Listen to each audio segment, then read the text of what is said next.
I didn't find out my mountain house was being lived in by the HOA president from a letter or a phone call or some polite heads up. I found out because smoke was curling out of my chimney like it had every right to be there. And when I opened my own front door, she looked me in the eyes and asked, "Can I help you?" This is private property.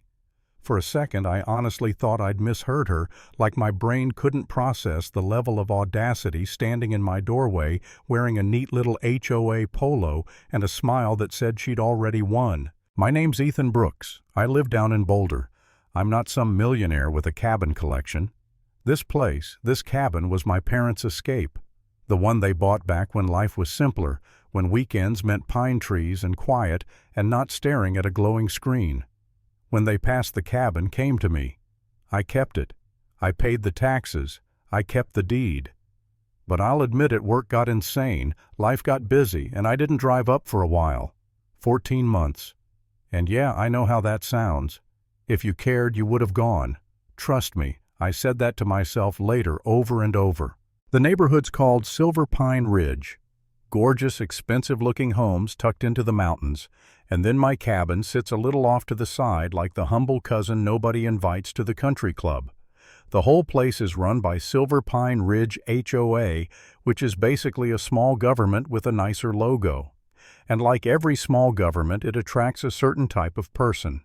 In this case, Cynthia Reynolds, 50-something, perfect hair, the kind of smile that never reaches her eyes, the kind of voice that can turn the word community into a threat.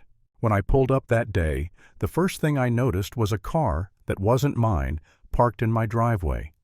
Then the second thing, a little black lockbox hanging from the door handle, the kind realtors use for showings. Except this wasn't a showing. This was my house, my name on the deed, my family's memories inside. And the third thing was the chimney. Smoke. Fresh. Like somebody had been warm and comfortable up there while I was down in the city paying bills and believing my cabin was just sitting quietly in the snow. I walked up the steps with my stomach twisting, and I remember thinking, okay, maybe this is some mistake. Maybe the HOA had contractors in there for an emergency repair. Maybe a neighbor called about a broken pipe. Maybe anything else. Then the door opened and Cynthia stood there like she'd been expecting me. "Can I help you?" she said, slow and sweet. I blinked. "Yeah. You can get out of my house." She didn't even flinch. This is private property. I actually laughed just one sharp breath, because what else do you do when someone tries to rewrite reality in front of you? "Yes," I said, "it is. Mine." Cynthia tilted her head like she was talking to a child who'd wandered into the wrong classroom. This property was declared abandoned under HOA bylaw section 7.4.2. I authorized emergency preservation. Emergency preservation. Like my cabin was a wounded animal and she was the hero who saved it. "I never got any notice," I said. "Show me the documents." Her smile tightened. "HOA business hours. Submit a formal request." And behind her I saw a man, Mark I later learned, hovering in the background like a nervous shadow. He wouldn't look directly at me. He wouldn't speak. Just stood there in my living room like he belonged. I could smell it too. Coffee wood smoke, some kind of citrus cleaner. It smelled like someone had been living, not checking for damage, not preserving anything. Living. My hands were shaking. I wanted to push past her. I wanted to walk through my own doorway and start taking pictures and calling the cops and screaming until the entire mountain heard me. But Cynthia was positioned perfectly, just enough to block me without actually touching me. If I shoved her, I'd be the aggressor. If I forced my way in, I'd be trespassing. In my own home. And the worst part is I could see how easily she could sell that story. So I did the thing that tasted like humiliation. I backed up. I stepped off my own porch.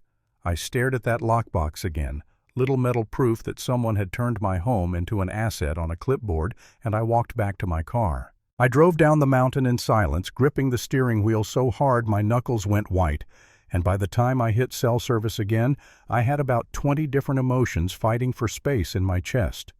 Rage, shock, fear, and something else that made me feel sick, doubt. Not about her, about me. Because there's always that moment after something insane happens where your brain tries to make it make sense and it whispers, Maybe you did something wrong. Maybe you missed something. Maybe you deserved this. That night I sat in my apartment and went through my email like my life depended on it, because honestly it kind of did. There were messages from the HOA, lots of them. Notice of violation, second notice, final notice. They were all about petty garbage, overgrown grass, exterior paint peeling, failure to respond to inspection. The kind of stuff that's annoying but not. We move into your house level. And then I found an email where Cynthia claimed they'd sent certified mail about an abandonment review. Certified mail. Except I never signed for anything. I never saw a slip. Nothing. I stared at my screen until my eyes burned, and for the first time that day, the anger shifted into something colder. Something focused. See, I'm a data analyst. It's not glamorous, but it means I live in patterns. I notice what doesn't add up. And Cynthia. Cynthia was a spreadsheet full of inconsistencies. I called the HOA office the next morning. The woman who answered sounded exhausted, like she'd said, "Please hold 1,000 times in her life, and none of it mattered."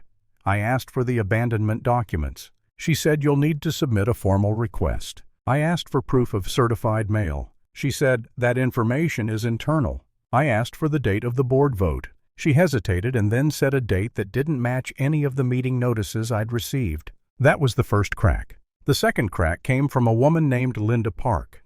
I found her name buried in an old HOA newsletter, former board member, community outreach. I tracked her down, the way you track down anyone when you're desperate and angry and the internet exists. Linda agreed to meet me at a diner just outside town. She was in her 60s, tired eyes, hands wrapped around her coffee cup, like it was the only warm thing left in her world. "Cynthia's doing it again," Linda said before I even finished introducing myself. "Again?" I asked. Linda snorted. "She calls it protecting property values. What she means is taking what she can when nobody's watching." Linda slid a folder across the table. Inside were photocopies, meeting minutes, budget notes, little handwritten comments in the margins. And right there in black and white I saw it, votes recorded on dates that didn't line up. Emergency actions approved without quorum. Repair expenses listed for properties that never got repaired. And then one line that made my stomach drop. Temporary occupancy approved for preservation oversight. Temporary occupancy, in my house. I looked up at Linda, and my voice came out low. "So she's been doing this to other people?" Linda didn't answer right away.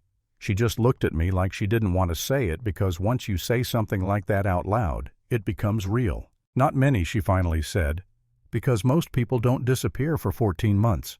But the ones who do," she pounces. That word pounces hit me hard. Like I was prey.